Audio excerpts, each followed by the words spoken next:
이제 바벨로니아가 1차 침공해서 우선 왕도 사로잡아가고 왕족들, 왕비, 귀족들 그리고 엘리트 집단들을 포로로 잡아서 바벨론 그 수도로 1100km 정도 되는데 끌고 갑니다. 아마 그러고 나서 이제 다른 왕을 세워놓으면 조공도 잘 바치고 감히 우리한테 모반을 일으키지 못하리라 아마 생각하고 조금 지도급에 속한 사람들은 다 잡아가는 것 같습니다. 그래서 그렇게 시간이 이제 지나가는데 그렇게 해서 세워진 시드기야가 시간이 한 1년여 지나면서 주변에 있는 유다뿐 아니라 주변 나라들이 다 지금 바벨로니아한테 이제 지배를 받게 됐으니까 그 주변에 있는 에돔, 모압, 암몬, 두로, 시돈 왕이 이 시드기야 왕한테 와서 이제 회의를 하는 거죠. 국제회의입니다. G6 여섯 나라가 모여가지고 바벨로니아를 어떻게 우리가 몰아낼 거냐 하는 회의를 진행하는데 그 회의석상에 초대되지 않았던 예레미야가 나타납니다. 근데 이상한 모양을 하고 나타나요. 줄로 자기를 도매매고 그리고 나무로 만든 멍에를 짐승도 아닌데 예레미야 자신이 메고 그들 앞에 나타납니다. 이건 상징 행위 설교라고 볼 수가 있는 건데 그리고는 그 각 나라 왕들한테도 그 나무 멍에를 하나씩 나눠주면서 이야기를 합니다. 그게 이제 예레미야서 27장 11절에 나옵니다. 그러나 그 목으로 바벨론 왕의 멍에를 메고 그를 섬기는 나라는 내가 그들을 그 땅에 머물면서 밭을 갈며 거기서 살게 하리라 하셨다 하라 여호와의 말씀이니라. 하나님 말씀을 이렇게 아주 인상 깊게 전하는데 바벨론 왕의 멍에 벗어날 수가 없다. 그러니 그 멍에를 메고 그 바벨론을 섬기게 되면 그래도 그나마 그 땅에서 살 수 있게 될 거다. 굉장히 절망적인 그런 메시지를 그 왕들이 모인 데에 예레미야가 이 얘기를 하니까 완전히 찬물을 끼얹는 것 같은 분위기가 됐을 겁니다. 그래서 지금 1차 포로로 주전 594년에 지금 이제 이 시드기야 왕 4년에 이야기하는 건데 이미 1차 유배는 주전 597년 그러니까 1차 유배 간지 지금 3년째 되는 해에 그 시드기야에게 이야기를 하고 있습니다. 근데 사실은 1차 유배로 끝나지 않고요. 587년에 또 2차 유배 당하고요. 또 2차로 끝나지 않고요.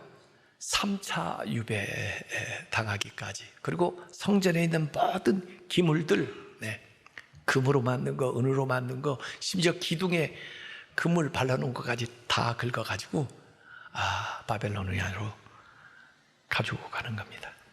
이렇게 예레미야가 얘기하는데 같은 동료 다른 선지자 하나냐라는 사람이 왕 앞에 나타나서 예레미야가 메고 있는 멍에를 빼앗아 가지고 멍에를 깨트립니다. 이 사람도 행위설교입니다. 그러면서 여호와의 말씀이다. 자기도 여호와의 말씀이다 그러면서 내가 바벨론 왕의 멍에를 꺾었느니라. 그러면서 예레미야서 28장 3절에 보면 하나님의 이름으로 이렇게 말합니다. 내가 바벨론 왕의 느부갓네살 왕이 이곳에서 빼앗아 바벨론으로 옮겨간 여호와의 성전의 모든 기구를 2년 안에 다시 이곳으로 되돌려 오리라. 여러분, 누구 말을 믿고 싶습니까? 예레미야 말을 믿고 싶습니까? 하나냐 말을 믿고 싶습니까? 둘 다 똑같이 얘기합니다. 똑같은 어법이에요. 하나님이 말씀하셨다 그러면서 대부분의 사람들은 왕 이하 전부 하나냐의 말을 믿고 싶습니다. 아니, 예레미야조차도 하나냐의 말을 사실은 믿고 싶습니다. 그대로 됐으면 참 좋겠습니다. 그래서 예레미야가 반응하는 것이 나옵니다. 바로 하나냐가 얘기하자 예레미야서 28장 6절에 예레미야가 말합니다. 아멘. 여호와는 이같이 하옵소서. 하나님 그렇게 제발 좀 하십시오. 그러면서 여호와께서 내가 예언한 대로 하나냐 보고 이루사 여호와의 성전 기구와 모든 포로를 바벨론에서 이곳에 되려려 오시기를 원하노라. 이렇게 얘기합니다. 그러니까 사실은 의견이 다른데요. 예레미야는 그 다른 의견을 피력하는 방식이 하나냐하고 좀 달라요. 하나냐는 완전히 예레미야는 잘못됐고 저 말은 사실이 아니라고 전제하고 얘기하고, 이 예레미야는 그의 말도 들으면서 사실은 자기도 그렇게 됐으면 좋겠는데 그러나 하나님 앞에 또 한번 기도해보자. 그래가지고 예레미야가 또 하나님 앞에 기도합니다. 저한테는 3대가 지나야 온다고 말씀을 하셨는데 아버지, 아들, 손자 3대가 지난다고 27장 7절에 얘기하셨는데 하나냐가 또 그렇게 이야기를 하는데 어떻게 된 겁니까? 네, 하나님이 예레미야에게 얘기합니다. 그 하나냐가 나무 멍에를 꺾었어. 그 나무 멍에 대신 내가 쇠 멍에를 만들 거야. 이렇게 얘기해요. 그래서 멍에를 깨트리는 하나냐하고 멍에를 매는 예레미야가 이렇게 나와요. 이 두 사람의 갈등이 사실 예레미야의 생애에서 굉장히 어려운 겁니다. 사람들은 하나냐가 옳다고 그러고 이 예레미야는 또 기도해보면 하나님이 다른 말씀을 주고 그래서 여기 이제 예레미야서 27장, 28장, 29장에는 누가 참 선지자냐 누가 거짓 선지자냐라는 이 논쟁, 대결이 나와 있어요. 어려운 시기에는 많은 말들이 이렇게 들립니다. 근데 사실은 참된 선지자는 하나님이 주시는 말씀을 전하는 거고, 거짓 선지자는 자기의 생각을 말하는 사람입니다. 자의로 하나님이 주신 말씀이 아닌데 자의로 자기의 희망사항이죠. 거짓 선지자는 사람들이 듣기를 원하는 말을 해줍니다. 봐가지고 그들이 원하는 말을 해주는 거예요. 그건 하나님이 주신 말씀이 아니라는 거죠. 그런데 세상에서는 그런 사람들이 주류를 이루고 갑니다. 오늘 같은 경우에는 그들은 아마 민족주의, 민족자결주의자고 지금 항복해야 된다. 그래서 항복하지 않고 결국 이제 망하게 됐는데, 그래도 상당 기간 동안 이 포로 기간이 최소한 3대에 걸쳐서 진행될 것이다 라고 얘기하는 예레미야는 이건 친바벨로니아 사람이고 우리야말로 나라와 민족을 위하는 애국자다, 이렇게 생각할 수도 있는 거죠. 여러분, 오늘 말씀을 듣고 나서 예레미야서 27장, 28장, 29장을 꼭 읽으셔야 됩니다. 그래야 이야기가 전체 이해가 될 거예요.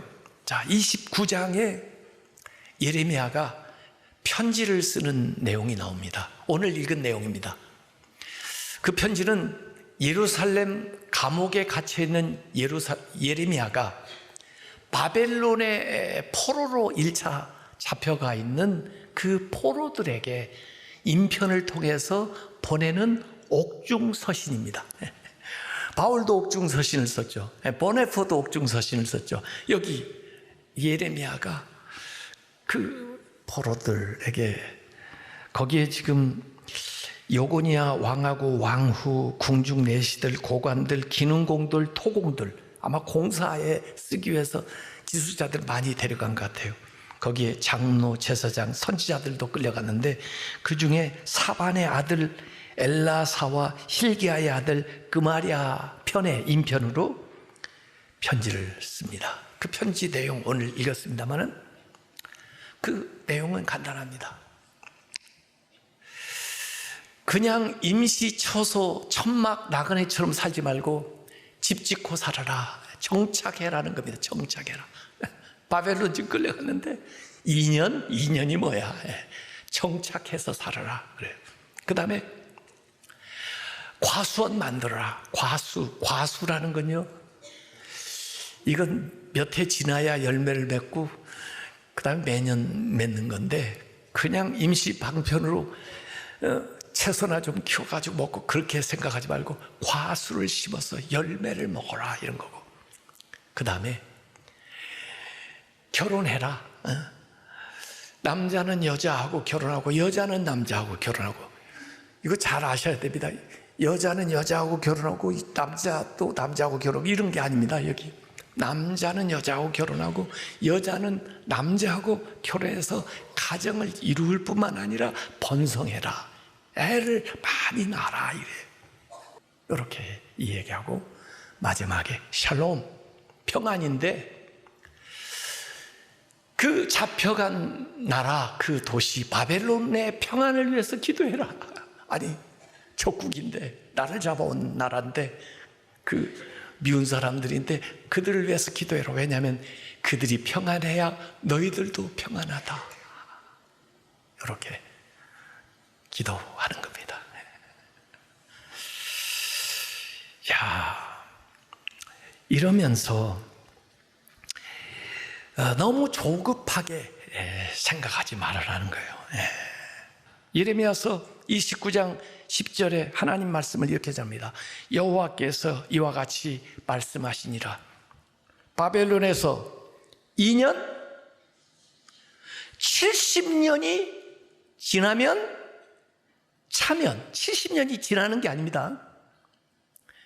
대개 시간이 지나간다고 생각하죠. 흘러간다고 생각하죠. 근데 아닙니다. 70년이 차면, 채워지면 내가 너희를 돌보고 나의 선한 말을 너에게 성취하여, 너에게 얘기했던 그 약속을 너에게 성취하여 너희를 이곳으로 돌아오게 하리라.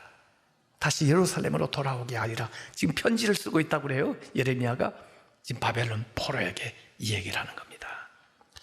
2년을 얘기하니까 이전에는 그냥 3대 지나면 그랬는데 아예 특정한 해를 숫자로 딱 가르쳐 줘 버립니다. 70년.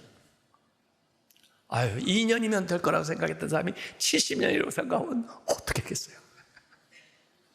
그러니까 집을 짓고 살라니까, 과수원을 심으라니까, 결혼 미루지 말고 하라니까, 자녀 놓으라니까. 그리고 그동안 평안히 살기 위해서, 나라 위해서, 그 정부 위해서, 자기가 원한 통치가 아니지만 그걸 위해서 기도하라니까 이렇게 말하고 있는 거예요. 여러분, 저는 하나님의 섭리를 다 알 수가 없습니다. 그러나 이게 인큐베이터라고 생각해요. 인큐베이터. 인큐베이터, 아이가 좀 미숙아가 나올 것 같으면 인큐베이터에다 넣어서 일정 기간 돌보아가지고 그 다음에 아이가 충실해지면 내놓잖아요. 그 인큐베이터. 때가 차야 됩니다. 애굽에서 이스라엘이 몇 년 동안 종로로, 아니 몇 년을 살았습니까? 430년 살았습니다. 처음에는 종으로 간 게 아니에요. 요셉 따라갔습니다. 한 200여 년 동안은 잘 살았습니다. 그런데 번성하고 잘 되니까 시기하는 그 애굽 사람 무리에서 마지막 한 7, 80년을 압제를 당하면서 종처럼 지냈습니다. 그때 때가 차니까 하나님 모세를 보냈는데, 왜 이들이 430년 동안 애굽에서 살아야 되냐? 저는 인큐베이터. 그 당시에 뭐 많은 나라 국제적인 상황 속에서 그냥 놔두면 이 가문이 멸절할 것 같아. 제대로 번성도 못하고. 그래서 애굽을 인큐베이터 삼는 거죠. 광해 또 40년. 지금 국제정세가, 바벨로니아가 유다뿐이 아니에요. 그 당시에 그 인근을 다 점령하고 있습니다. 어떻게 살아내요? 이 애굽에 의지할 수도 없고, 자신들의 힘도 의지할 수 없고, 다 망해가는데 이 포로들이 이 바벨로니아에서 준비하면서 지나는 겁니다. 여기 70년이 차면, 그러니까 시간은 그냥 흐르는 게 아니라 채워져요. 그래서 어느 정도의 수위가 차면 그때 역사가 일어난다는 게, 이게 카이로스예요. 그냥 흐르는 크로노스가 아니라 때가 차면 그게 카이로스예요. 예수님도 이 세상에 오셔서 30년 동안 헛세월 보낸 게 아니에요. 때가 참에 그게 축적돼서 쌓였을 때, 그때 때가 참에 말씀하는, 그게 카이로스예요. 하나님의 시간. 그래서 시간이 차야 되고, 그리고 무엇보다 기도가 채워져야 돼. 기도의 분량이 채워져야 돼. 그리고 세계 정세가 움직여서 맞아 떨어지게 되는 거예요. 실제로 이 예레미야는 그걸 보지를 못했지만은 예언만 하고, 이 바벨론 느부갓네살 왕이 들어선 게 기원전 605년이고, 그리고 그 바벨론을 병합하면서 통합하면서 일어난 페르시아 고레스가 기원전 539년인데 정확하게 계산하면 66년이에요. 66년에 고레스라는 사람이 일어나가지고, 그것도 페르시아가 다시 바벨로니아를 다 통일하면서 그 속국들을 전부 다 관할하는, 그때 고레스가 자신감이 있으니까 포로들 보고, 고향 가서 살고 싶어? 가. 괜찮아. 거기도 내 나라인데 뭘 가. 그런데 그냥 보내지 않아요. 옛날에 무슨 성전에서 뭘 가져왔다고 가져오고 가져와. 그래서 5,400점의 성전 기물들을 가지고 포로가 귀환할 때 돌아왔다는 기사가 에스라서 1장 9절에서 11절까지 나와 있는 거죠. 여러분, 하나님이 고통을 바로 제거할 수도 있을 거예요. 근데 그 고통을 통해서 우리의 삶을 다루시기 시작합니다. 그 고통을 통해서 우리가 바로 있어야 될 장소로 우리를 인도하기 시작하십니다. 고난과 연단, 심지어 재앙 가운데에서도 하나님의 계획은 중단 없이 진행되고 있습니다. 그렇기 때문에 자포자기하거나 한탄하거나 무기력하거나 헛된 희망을 품고 기다리면서 살 것이 아니고, 오늘 현실에 내가 할 수 있는 일들을 하면서 오히려 마음이 하나님을 향하고 하나님 앞에 기도하는 삶을 살아가야 해요. 그게 우리에게 주어진 최선의 삶이라는 거예요. 그래서 디아스포라, 이렇게 흩어져고 사로잡혀 갔던 사람들의 일상이 변화되고, 또 그 가운데서 자기들의 정체성을 분명히 하고, 또 그 가운데서 성전에 갈 수가 없지만은 그곳에서 모일 수 있는 회당을 지어서 거기에서 말씀을 배우고 자기 다음 세대에게 말씀을 가르치면서 구비하고 말씀을 전수하는 일들이 일어나요. 그게 예레미야서 사실은 에 나오는 거고 이사야서에 나오는 거지만은 예레미야서 이후에 에스겔, 오바댜, 다니엘, 에스라, 느헤미야, 에스더, 학개, 스가랴, 말라기, 이 전체가 전부 디아스포라 유대인들 포로기에 쓰여진 책이고 깨달은 말씀이고 주신 말씀이고 운동이고 부흥이고 그렇게 해서 다시 한번 하나님께 간절한 마음을 가지고 부르짖으면서 그 바벨론과 페르시아의 위대한 인물들도 이 가운데에서 배출되어 나오게 되고 그들이 결국 나라를 다시 세우는 주도적인 창조적인 소수가 되어서 예레미야 24장에 예언한 대로 극히 좋은 무화과의 역할을 이들이 감당하는 거죠. 그냥 가만히 있어서 된 것이 아니고 시간 지나서 된 것이 아니라 그 기간 동안에 회개하고 기도하고 말씀으로 돌아오고 헌신하고 하나님 앞에 자신들의 정체성을 분명히 할 때 위대한 역사가 일어나게 되는 겁니다. 예레미야서 29장 11절에 여호와의 말씀이니라 너희를 향한 나의 생각을 내가 하나니, 하나님의 생각을 하나님보다 더 잘 알 사람이 어디 있어요? 나의 생각 내가 하나니 너에게 평안이요 재앙이 아니니라. 지금 재앙 같아 보여도 너희에게 미래 그리고 희망을 주는 것이니라 이렇게 말씀합니다. 하나님이 계획하신다는 거예요. 그리고 하나님이 주관하고 계시다는 거예요. 그러면서 약속하시는 거예요. 미래와 희망. 강남에 가면 오는 산부인과에 미래와 희망이라는 산부인과가 있더라고요. 저거 70년 지나야 되는 건데 애를 낳을 사람들이 어떻게 와가지고 저렇게 기다릴까 그런 생각하는데 어쨌든 성경에서 따다한데 그게 간단한 얘기가 아니라니까요. 이런 복잡한 과정을 속에서 나오는 말씀이에요.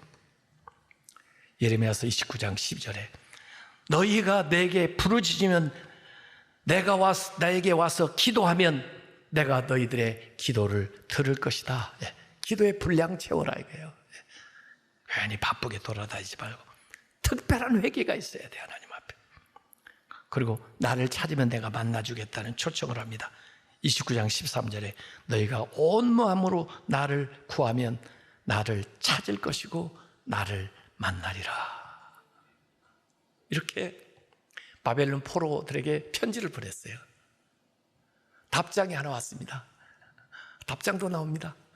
답장은요, 바벨론에 사로잡혀 갔던 스마야라고 하는 선지자인데 그 사람이 그 편지를 보고 예루살렘에 있는 제사장 스바냐에게 보내는 편지가 그 25절에 나옵니다. 뭐라고 나온지 아세요? 예레미야가 이런 식으로 편지를 했는데 그런 망발이 어디 있냐. 그 말 듣고 사람들 다 기죽었다 지금.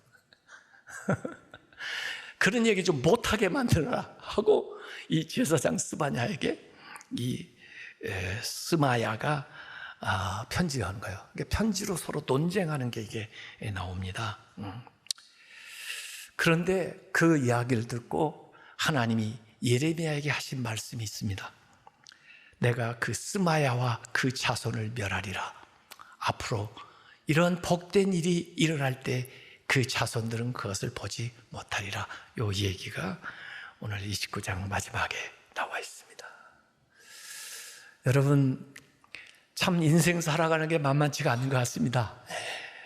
빨리 잘 끝나면 더 좋겠죠. 그것도 우리가 바라는 바입니다. 그러나 그 모든 것조차도 하나님이 주관하고 계세요. 하나님의 계획 안에 있어요. 그럴 때에는 우리의 본분을 생각하면서 자신의 일을 잘 감당하면서 하나님이 원하는 사람으로 내가 변화되어 가는 겁니다. 그 기도가 차고 그 시간이 차고 그 하나님의 역사 계획이 이루어질 때가 되면은 여러분이 생각한 것 이상으로 하나님의 놀라운 은혜와 능력이 나타날 줄로 믿습니다. 이것이 우리의 믿음입니다.